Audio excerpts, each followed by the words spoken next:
అమ్మ 9 నెలలు మోస్తే నాన్న 25 ఏళ్ళు. రెండూ సమానమే అయినా నాన్న ఎందుకో వెనకబడ్డాడు.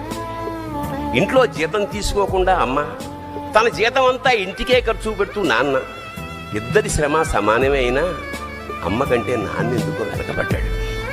ఏది కావాలి అంటే అది వడ్డీ పెడుతూ అమ్మ, ఏది కావాలంటే అది కొని పెడుతూ నాన్న, ఇద్దరి ప్రేమ సమానమే అయినా నాన్న ఎందుకో బాగా వెనకబడ్డాడు.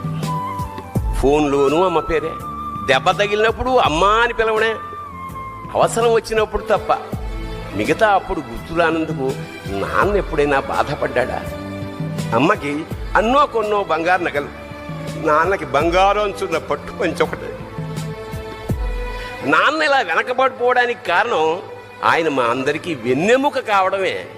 వెన్నెముక వెనక ఉండబట్టే కదా దన్నుగా నిలబడగలుగుతున్నాం. ఇదేనేమో నాన్న వెనకబడిపోవడానికి కారణం.